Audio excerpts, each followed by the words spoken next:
नमस्कार। अब बात करते हैं विचलनशीलता या मेजर्स ऑफ डिस्पर्सन की। हम जो विचलनशीलता है उसका अध्ययन क्यों करते हैं। सबसे पहला क्वेश्चन ये आता है, हम मध्यमान के द्वारा, माध्यिका के द्वारा, बहुलक के द्वारा और अन्य कई सांख्यिकी विधियां जो हम प्रयुक्त करते हैं उनसे हम आंकड़ों की व्याख्या उतनी अच्छे तरीके से नहीं कर सकते। जैसे अगर आप 5, 20 और 25 और 30 का जब मीन निकालेंगे तो आप चारों को जोड़ेंगे और उसका मीन निकालेंगे, लेकिन एक आंकड़ा आपका बहुत नीचे है 5 और 20, 25, 30 लगभग ऊपर के आंकड़े, तो बीच का आएगा आपका जो मीडियन आएगा, वो उसको हम देख के ये व्याख्या नहीं कर पाते कि हमारे आंकड़े कैसे होंगे। अगर डायरेक्ट हमको मीडियन दे दिया जाए तो हम ये नहीं बता पाएंगे कि हमारे जो आंकड़े हैं उनका फैलाव कैसा है। तो जितने भी आपकी विचलनशीलता है जिनका हम अध्ययन करते हैं उनका मुख्य उद्देश्य होता है जो हमारे आंकड़ों का विस्तार है और जो हमारी जो जितने भी चीज़ें हैं उसमें आंकड़ों में जो उनकी पारस्परिक भिन्नता है, एक से दूसरे की भिन्नता, दूसरे से तीसरे की, तीसरे से पहले की, तो जो पारस्परिक भिन्नता और आंकड़ों के प्रसार का हम अध्ययन करते हैं वो हमारी विचलनशीलता के अंतर्गत आता है। तो ये हो गया हमारा जो हमारे विचलनशीलता है जिनका हम अध्ययन क्यों करते हैं सांख्यिकी के अंतर्गत, उसकी हमने बात की। अब बात करते हैं कि विचलनशीलता के अंतर्गत कौन कौन सी चीजें आती हैं। तो पहला हमारा आता है प्रसार, फिर हमारा आता है यहाँ पे चतुर्थांश विचलन, फिर मानक विचलन, फिर औसत विचलन और विचलनशीलता गुणांक। इतने हमारे पोर्शन बहुत ही महत्वपूर्ण। प्रसार की बात करें तो जनरल वे में कह सकते हैं कि जो हमारा सबसे, अगर कोई डाटा दिया है तो वो हमारा 5 से लेके 50 तक का डाटा दिया हुआ है, आंकड़े दिया है, तो प्रसार ही होगा। तो जो मैक्सिमम आंकड़ा है आपका 50 और जो मिनिमम आंकड़ा है 5, उनके बीच का डिफरेंस, यही रेंज हमारा प्रसार होता है। कई कई परिस्थितियों में हम सूत्रों को देखते हैं तो प्रसार में सबसे बड़ा प्राप्तांक माइनस सबसे छोटा प्राप्तांक +1 करके अपनी सूत्र दिया होता है। कुल मिला जुला के जो उसकी अपर लिमिट है और लोअर लिमिट है उसके डिफरेंस को हम उसका प्रसार कह सकते हैं।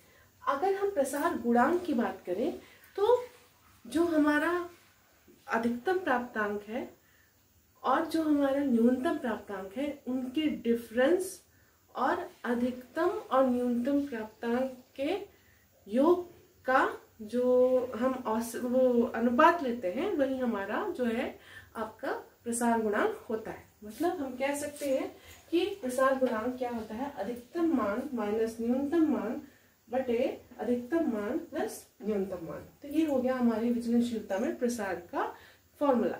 अब हम बात करते हैं चतुर्थांश विचलन। जैसा कि हम पहले ही बात कर चुके हैं कि आपका चतुर्थांश जो है क्या होता है, लेकिन यहाँ जब हम चतुर्थांश विचलन निकालते हैं तो उसमें जो हमारे क्वांटिटीज हैं उनका मेजरमेंट हम कैसे करते हैं।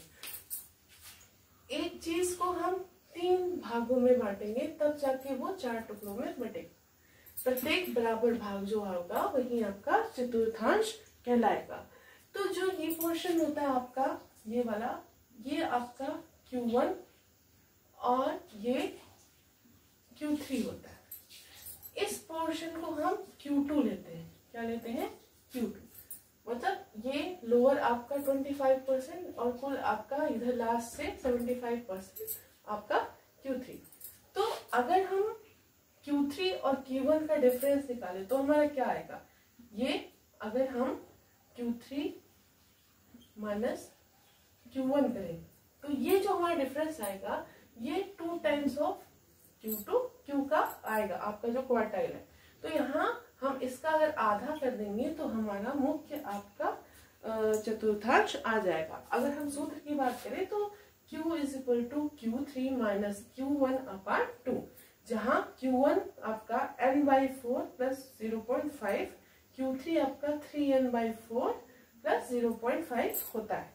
अगर यही डाटा आपका वर्गीकृत रूप में दिया हो, आपका सारणीय रूप में दिया हो, तो इसका फॉर्मूला होता है L plus n/4 minus FC/F into I। इन सूत्रों का हम पिछले वीडियो में चर्चा कर चुके हैं जब हम सिर्फ चतुर्थांश, शतांश और दशांश की बात कर रहे थे। अगला जो हमारा विचलनशीलता है वो है हमारा मानक विचलन। मानक विचलन का जो हमारा फॉर्मूला है, जैसे आपका कोई यहाँ पे अंक दिया हुआ है, 10 अंक दिए हैं, 5, 10, 20, 30 ऐसे, तो हम इसका क्या निकालते हैं, मीन निकालते हैं। तो प्रत्येक जो आपका स्कोर है उसमें से मीन को डिफरेंस उसका करते हैं। तो कई माइनस में आते हैं और कई प्लस में आते हैं। इसका स्क्वायर करते हैं और सबको हम जोड़ देते हैं। मतलब यहाँ पे हमारा अगर डाटा है x, तो हम इसका मीन से डिफरेंस निकालते हैं। तो यहाँ पे जब मीन से डिफरेंस निकालेंगे, पहले मीन निकालेंगे, मीन से डिफरेंस निकालेंगे, सबको क्या करेंगे, उन डिफरेंस को हम उसके स्क्वायर्स को निकालेंगे, x माइनस m का स्क्वायर, और सबको जोड़ देंगे, सम कर देंगे। बट आपकी कुल संख्या जितनी है उसका आपका स्क्वायर रूट यहाँ पे स्टैंडर्ड डेविएशन होता है। जब हम मध्यमान, माध्य का ये सब का आकलन करते हैं तो हम स्टैंडर्ड डेविएशन के भी फॉर्मूले से उसका मान निकालते हैं।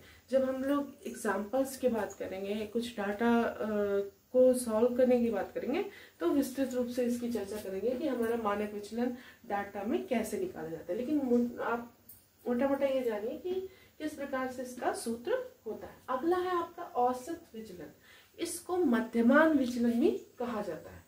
इसका फॉर्मूला ये आपका x माइनस m अपान n, मतलब यहाँ पे जो स्क्वायर रूट है, तो इस स्क्वायर रूट और ये स्क्वायर को क्या कैंसिल अगर हटा दें तो यहाँ पे हमारा जो डाटा आता है, मतलब आपको मॉड का मतलब ये पॉजिटिव डाटा है, आपका समेशन जो आएगा, तो यहाँ पे आपका औसत विचलन आता है। मतलब x minus m, summation of x minus m upon n आपका औसत विचलन।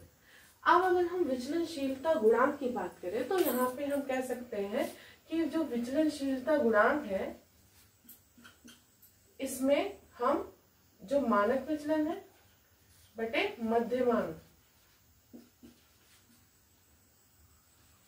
गुणे 100, ये आपका विचलनशीलता गुणांक होता है। मतलब जितने भी आपके विचलनशीलता गुणांक है, आप मानक विचलन और मध्यमान का रेशियो निकाल के उसमें 100 का मल्टीप्लिकेशन कर देंगे तो आपका विचलनशीलता गुणांक आ जाए। एक और चीज आपकी पूछती है प्रसरण। तो प्रसरण का निकालने का भी सूत्र है यहाँ पे, बस आपको स्टैंडर्ड जो डेविएशन है उसका स्क्वायर कर देना है। प्रसरण क्या होता है, जो आपका मानक विचलन है उसका स्क्वायर होता है। मतलब अगर आप इसका स्क्वायर करिए, under root x minus m का स्क्वायर अपान n, तो जब इसका टोटल का स्क्वायर करेंगे तो ये स्क्वायर रूट हट जाएगा, ये हो जाएगा आपका x माइनस m का स्क्वायर अपान n। तो ये आपका प्रसरण है। कुल मिला जुला के हम कह सकते हैं कि डाटा के प्रत्येक आंकड़ों में जो डेविएशन है और परस्पर भिन्नता है, जो उनका प्रसार है, उसको ज्ञात करने के लिए हम विचलनशीलता का अध्ययन करते हैं। और विचलनशीलता के द्वारा हम एक सटीक व्याख्या कर सकते हैं जो हमारे आउटकम्स हैं उनके डाटा की, और हम स्टैटिकल रूप से एक निष्कर्ष, एक पॉजिटिव आपका रिजल्ट प्राप्त कर सकते हैं।